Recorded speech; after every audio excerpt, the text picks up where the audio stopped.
आप देख रहे हैं लाइव इंडिया हर पल।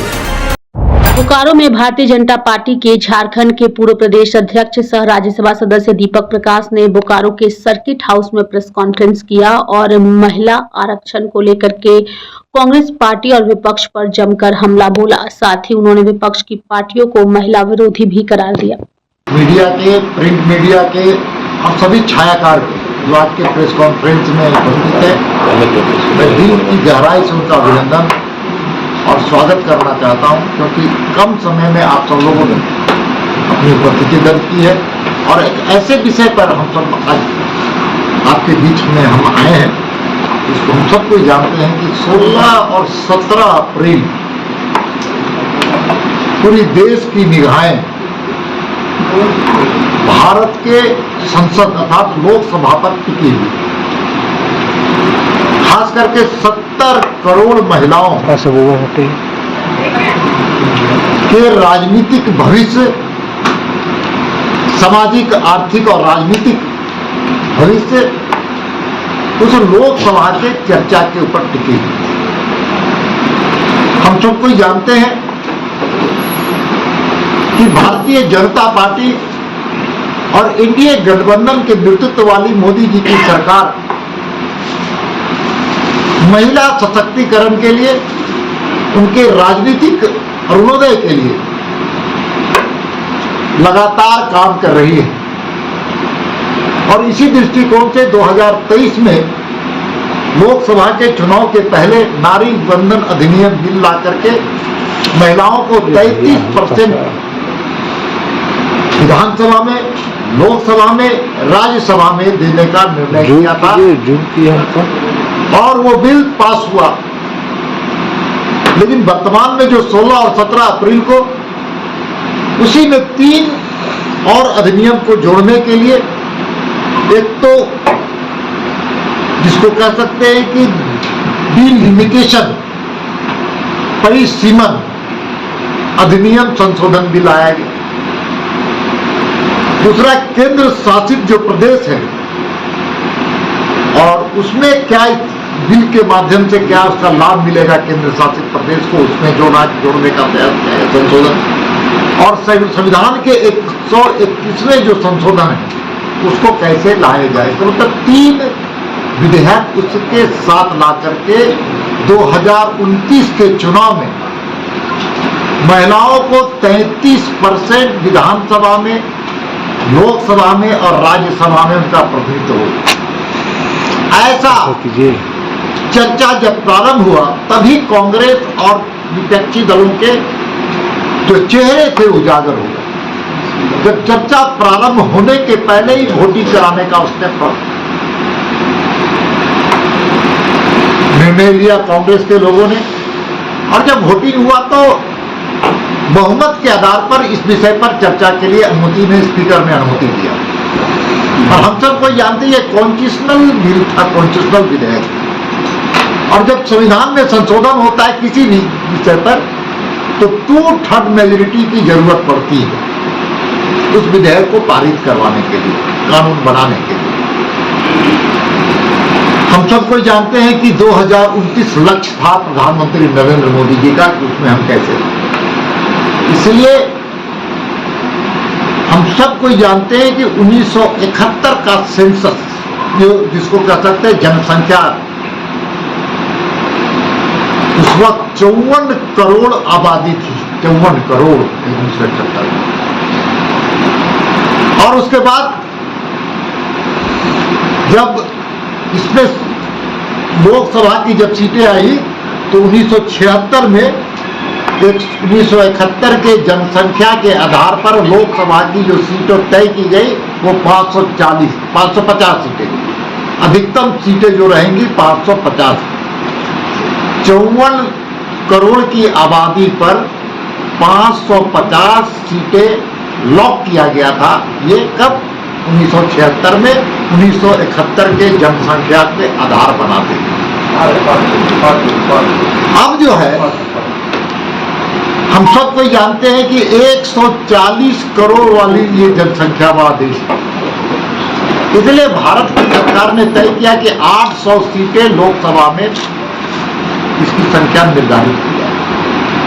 अब जब 800 सीटें निर्धारित की जाए, क्योंकि 140 करोड़ जनता के लिए 800 सीटें अधिकतम सीमा लॉक किया जाए, 818 सीटें, तो महिलाओं को 33% देने में डिलिमिटेशन की जरूरत पड़ेगी। उदाहरण के तौर पर झारखंड में 14 सीटों के जो लोकसभा की सीटें हैं वह हो जाती 21 सीटें, और विधानसभा की जो सीटें हैं काफी वो चली जाती 123 सीटों पर। तो चर्चा प्रारंभ हुआ तो उनकी नीति और नियत में खोट था, और जिस प्रकार से कांग्रेस के नेता, विपक्षी दल के नेता सम्मानित राहुल गांधी जी पूरी तरह से इस विषय से हट करके भाषण दे रहे थे, और ऐसा भाषण दे रहे थे जैसे चार्ली चैपलिन खुद आकर के, या चार्ली चैपलिन की आत्मा हमारे राहुल गांधी के आत्मा में प्रवेश कर चुकी है। उनके हर भाषण में, उनके हर शब्दों में, हर वाक्यों में कहीं गंभीरता नहीं दिख रहा था, कहीं पर उनके और दिमाग में ये बातें नहीं आ रही थी कि महिलाओं के प्रति उनके मन में कहीं ये अधिकार देना चाहते। दुर्भाग्य तो ये हो गया कि यहाँ पर भी झारखंड मुक्ति मोर्चा जो सरकार है, झारखंड मुक्ति मोर्चा की जो पार्टी है झारखंड मुक्ति मोर्चा, उसके भी प्रतिनिधि इस महिला विधेयक के खिलाफ, और जिसके परिणाम स्वरूप आप सबको जानते हैं ये बिल पास, ये विधेयक पास नहीं हो पाया। यदि ये विधेयक पास हो जाता तो मैं बार बार कहता हूं कि ये विधेयक पारित होता तो संख्या बढ़ती, तो उस संख्या में कौन महिलाएं आती? एसटी समाज की महिलाएं आती। संख्या बढ़ती तो दलित समाज की महिलाएं उसमें आती। संख्या बढ़ती तो उसमें ओबी समाज की महिलाएं आती। संख्या बढ़ती तो उसमें सामान्य वर्ग की महिलाएं आती। तो ये महिला विरोधी काम कांग्रेस और ये इनके पूरे गठबंधन के लोगों ने पूरी तरह से महिला विरोधी, दलित विरोधी, आदिवासी विरोधी और सामान्य वर्ग और ओबीसी वर्ग की विरोधी ये पूरी तरह से देते हैं। मैं आपको इसलिए कहना चाहता हूं कि देखिए, पूरे दुनिया की अगर बात की जाए तो आज ही देख लीजिए, आज जो यहां पर एक सांसद 26 लाख, 26.5 लाख के बीच वो एक जनप्रतिनिधि, 26 लाख में एक एमपी, पूरे देश का अनुपातिक गठन किया गया। अगर ये बिल पास हो जाता तो 16.5 लाख और 17 लाख लोगों के बीच का वो जनप्रतिनिधि होता। 26-27 लाख की आबादी को, उसके दर्द को, उसके संवेदनशीलता को, उसके मुद्दे को, उसकी समस्याओं को कोई भी जनप्रतिनिधि समझने में या समझाने में उसको संकट होता है। जब अगर 16-16.5 लाख संख्या रहती तो छोटा इलाका होता, छोटा क्षेत्र होता, तो समस्याओं के समाधान के लिए और उनके संवेदनशीलता के आधार पर वो काम करने में ज़्यादा अच्छे ढंग से कर सकता है। इसलिए आपको दुनिया की अगर बात करें तो दुनिया के अंदर जो जनप्रतिनिधियों का ये है, अगर हम बात करें यूनाइटेड किंगडम की, तो यूनाइटेड किंगडम में 1 लाख पर एक जनप्रतिनिधि है, जिसको ब्रिटेन कहते हैं। और चाइना की बात अगर की जाए तो 4 से 5 लाख, 4 से 5 लाख जनसंख्या पर एक, यूनाइटेड किंगडम में 1 लाख की आबादी पर एक सांसद है। चीन में 5 लाख की आबादी पर एक जनप्रतिनिधि, जिसको लोकसभा की तरह बताया जाता है। रूस में 8 से 9 लाख लोगों पर एक जनप्रतिनिधि। यूएसए में जो हाउस ऑफ रिप्रेजेंटेटिव जिसको कहते हैं, यूएसए में 7 से 8 लाखों के बीच में एक उसका, यूके में 1 लाख और चाइना में 4-5 लाखों पर। इसलिए विधेयक पारित होता तो जहां महिलाओं को एक तरह से महिला सशक्तिकरण का लाभ मिलता, सबसे बड़ा जो मोदी जी की सरकार की चाहत है, और दूसरा यह लाभ होता कि आदिवासी, दलित, पीड़ित और एससी समाज, ओबी समाज और सामान्य समाज की महिलाएं उसमें सभी लोग आते। तीसरा ये लाभ मिलता कि हमारा एक लंबा जो बड़ी जनसंख्या पर एक जनप्रतिनिधि है, तो जनप्रतिनिधि काम करने में पूरी तरह से सफल नहीं होता है, क्योंकि एक बड़ी आबादी का वो नेतृत्व नहीं कर सकता है।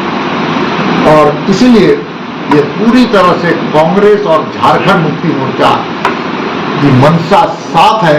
ये महिला के खिलाफ, नारी के आरक्षण के खिलाफ, महिला सशक्तिकरण के खिलाफ। और मैं तो ये कहता हूं, ये चाहते हैं कि महिलाओं की आरक्षण मिले, लेकिन किसको, किस महिला को? परिवार में रहने वाली महिला को आरक्षण का लाभ मिले। जैसे कांग्रेस चाहती है कि प्रियंका आए, सोनिया गांधी आए, समाजवादी पार्टी चाहती है महिलाओं का अधिकार मिले, लेकिन किसको मिले? डिंपल को मिले। आरजेडी चाहती है महिलाओं को आरक्षण मिले, लेकिन किसको मिले? मीसा भारती को मिले। झारखंड मुक्ति मोर्चा चाहता है महिलाओं का आरक्षण हो, लेकिन किसको मिले? उनकी मैडम को मिले, कल्पना सोरेन को मिले। तो ये परिवार की महिलाओं को आगे बढ़ाना चाहते हैं, लेकिन सामान्य वर्ग की महिलाओं के खिलाफ आगे न बढ़े, इसके लिए उन्होंने षड्यंत्र रचने का लगातार काम किया है। इसलिए कुल मिलाकर हम कह सकते हैं कि ये विधेयक को गिराने का जो काम किया गया है, वह उसी तरह से जैसे रावण ने सीता मां का अपहरण किया था और सीता मां के अभिशाप से रावण का साम्राज्य खत्म हो चुका हुआ। और वो तो एक मां, सीता मां एक थी, लेकिन यहां 70 करोड़ महिलाएं जो सीता स्वरूपेण है, जो कांग्रेस रावण का स्वरूप बनकर के इस बिल को गिराने का काम किया, विपक्षी दल इस बिल को गिराने का काम किया। आने वाले समय में मुझे विश्वास ही नहीं, पूरे पार्टी को विश्वास है ही नहीं, पूरी महिलाओं का अभिशाप सीता स्वरूपेण इस कांग्रेस और विपक्षी दल को पड़ेगा, और आने वाले चुनाव में इनको वोट का टोटका पड़ेगा। आज का विषय यही था कि नारी बंधन अधिनियम 2023 में पार हुआ था, उसको जमीनी हकीकत में हम लाने का प्रयास कर रहे थे, लेकिन कांग्रेस, झारखंड मुक्ति मोर्चा, डीएमके, टीएमसी जैसी पार्टियां इसका विरोध किया। विरोधी नहीं किया, सबसे दुखद पहलू तो ये हुआ, जब विधेयक गिरा तो रावण की तरह ठास कर रहा था वहां पर कांग्रेस के लोग, झारखंड मुक्ति मोर्चा के लोग ताली बजा रहे थे, मेजे थपथपा रहे थे। एक तरफ महिलाएं विलाप कर रही थी और दूसरे तरफ ये रावण रूपी लोग ठास कर रहे थे। इससे दुर्भाग्य और क्या हो सकता है? आपके मन में कोई प्रश्न होगा तो पूछ सकते, लेकिन एक पत्रकार से मेरा निवेदन होगा, एक ही प्रश्न पूछे तो ज्यादा अच्छा होगा, सबका आ जाएगा। कांग्रेस का आरोप है कि इस बिल के जरिए आप सीटें बढ़ाने की कोशिश करें, क्योंकि हिंदी भाषी क्षेत्र में सीटें ज्यादा बढ़ती, इससे बीजेपी को फायदा होगा। देखिए, पूरे दक्षिण भारत में जितनी सीटें हैं, उन सीटों से 1.5 गुना सीट बढ़ता है।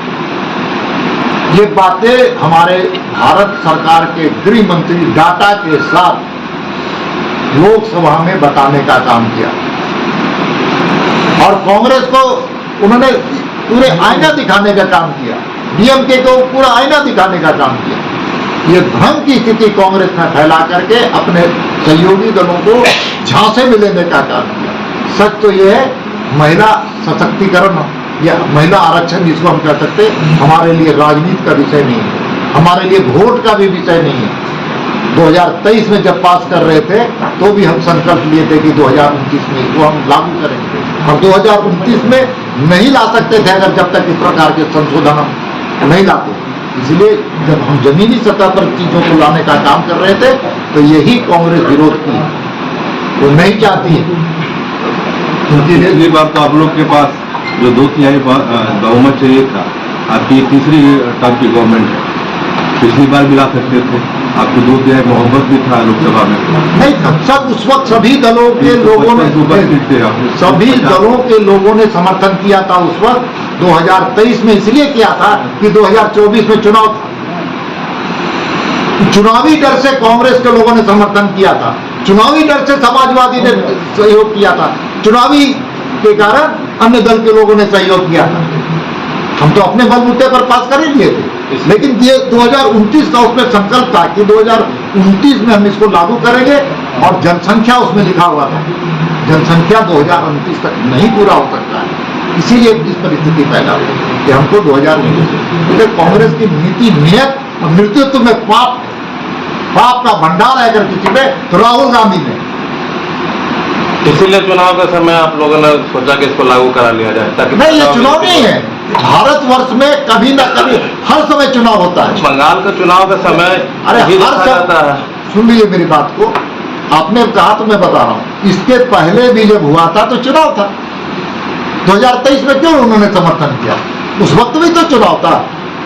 और इस देश के अंदर हमेशा देखिएगा हर 6 महीने के बाद चुनाव होगा। इसके बाद उत्तर प्रदेश का चुनाव है,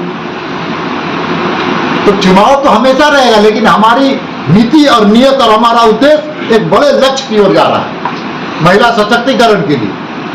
लेकिन कहा जा रहा है, विपक्ष कह रहा है, जिसका पार्टी में महिला अध्यक्ष नहीं, जिसका पार्टी में महिला प्रधानमंत्री नहीं, वो कैसे फिर महिलाओं को विकास? देखिए, एकमात्र देश की एकमात्र राजनीतिक दल है जहां मंडल से लेकर के अखिल भारतीय स्तर तक, ऑल इंडिया लेवल तक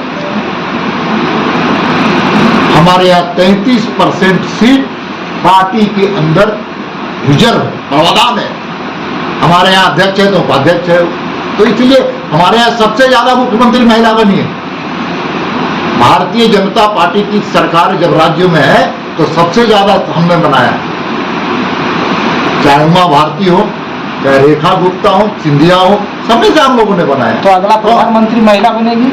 ये हमारे यहाँ, आपके और हमारे बीच है चीज थोड़ी है मेरा कहना। लेकिन हमारे यहाँ कोई विदेशी महिला नहीं बनी, कोई इटली की महारानी आकर के, इटली की रानी आकर के, इटली की महिला आकर के भारतीय जनता पार्टी के अध्यक्ष नहीं बन सकती। हमारे यहाँ तो अध्यक्ष वो बन सकता है जो बूथ स्तर का कार्य करता है, मंडल स्तर का कार्य करता है, कोई परिवारवाद नहीं हमारे यहाँ। इसलिए नितिन नवीन जी आज राष्ट्रीय अध्यक्ष बने, हमने उनके साथ काम किया, देखे कि वो झंडे लगाए करते थे, वॉल राइटिंग करते थे, सामान्य स्तर का कार्यकर्ता अगर कोई देश के अंदर राष्ट्रीय अध्यक्ष बन सकता है तो उस पार्टी का नाम भारतीय जनता। ये अब तय हो गया है कि झारखंड में जो राज्यसभा की सीट जो 2 है, इसमें आपकी एक महिला को जरूर सम्मान मिलेगा इस बार, क्या लगता है? देखिए, क्योंकि झारखंड से एक भी किसी को नहीं भेजा गया आज तक आप लोग के दल से राज्यसभा। ये महिला आरक्षण के सवाल पर बैठक है, और ये निर्णय जो है सब केंद्रीय नेतृत्व कर रहा है। आपको क्या लगता है? भेजा जाना चाहिए, इसमें क्या दिक्कत है? मैंने महिलाएं जाए, लेकिन महिलाएं जाए इसको लिए समर्थन कर दे झारखंड मुक्ति मोर्चा। भारतीय जनता पार्टी कोई महिला को खड़ा कर दे और झारखंड मुक्ति मोर्चा और कांग्रेस के लोग समर्थन कर दे, वो तो विरोधी है। आप तो मैंने आपको क्या लगता है कि जिस सीता की दुहाई आप दे रहे हैं उस सीता को इस बार आप लोग आगे करके जेएमएम को मजबूर कर देंगे? सुन लीजिए, आप इतना जान लीजिए, देश के प्रधानमंत्री इधर देखिएगा, घर में देखिएगा, देख रहे हैं, मेरे हमसे कुछ उधर नहीं देखिए। देखिए, इस देश के प्रधानमंत्री महिलाओं के प्रति समर्पित भाव से कल्याणकारी योजनाएं चलाएं, और उसका उल्लेख मैं करते रहा। 12 करोड़ शौचालय बना तो उसका लाभ हमारी बहनों को हुआ।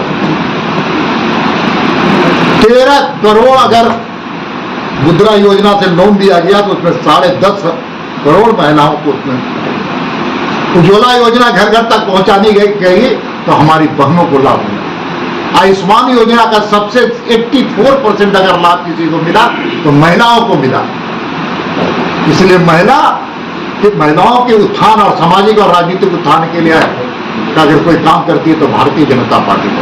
राज्यसभा विधानसभा मत या ये पूरे प्रदेश की अगर देश की बात करिएगा तो एकमात्र पार्टी है भारतीय जनता पार्टी जो महिलाओं के प्रति समर्पित भाव से काम करती है। अभी आप भी तो उसी 800 करना चाह रहे हैं, सबको भागीदारी मिला। तो हमने तो राज्यसभा की बात, अरे आपने पूरा आंकड़ा बता दिया। तो आंकड़ा तो बताएंगे आपके नहीं ना। एक चीज बताइए, विपक्ष का आरोप है कि आप महिलाओं की बात करते हैं, लेकिन चाहे मणिपुर हो, चाहे हाथरस हो, चाहे खिलाड़ियों की बात हो, प्रधानमंत्री जी का एक बात भी महिलाओं के लिए नहीं आया। उसको क्या मानते हैं? सुनिए, राज्यसभा के अंदर सुन लीजिए, आपका जवाब हम नहीं देते हैं।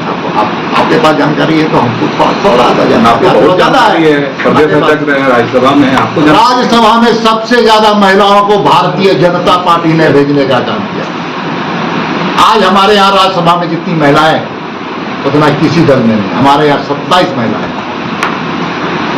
है, कांग्रेस में है, झारखंड मुक्ति मोर्चा में 27 महिलाएं हैं।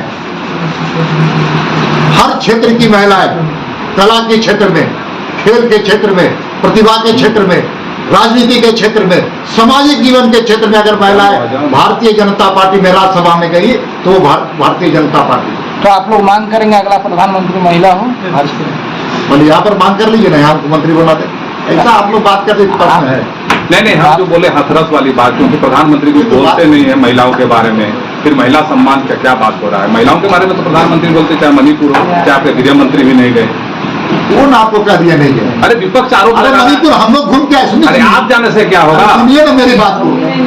मणिपुर कौन कहा कि नहीं गया अमित शाह जी? विपक्ष का आरोप है कि कौन विपक्ष का नेता का नाम बताइए? अरे सब बोल रहा है, नाम बताइए ना। अरे आप जैसे प्रश्न पूछ रहे हैं। आप एक चीज बताइए, आपका बिल गिरने वाला था, आपको ये पहले से पता था? क्योंकि इमरान प्रताप गढ़ी ने एक्स में ये पोस्ट किया कि जैसे ही आपका गिरा तुरंत पोस्टर कहां से आ गया लोकसभा के अंदर। इमरान प्रताप गढ़ी वही है जो देश के दुश्मन के साथ, वही उत्तर प्रदेश का एक अपराधी जो पुलिस की गोली से मारा गया, उसका सहयोगी है वो क्या बात करेगा? कहिएगा तो फोटो जारी कर देंगे उसका। फोटो तो सबके साथ मिलता है, समझे ना? फोटो जारी कर देंगे उसके कार्यक्रम में, और उसके कार्यक्रम में घर में आना जाना जारी कर देंगे। फोटो सबका होता अरे है। आप ऐसा हमसे क्रॉस मत कीजिए। एक एक कोई पूछने की, और लोगों को पूछने की, और किसी का पता।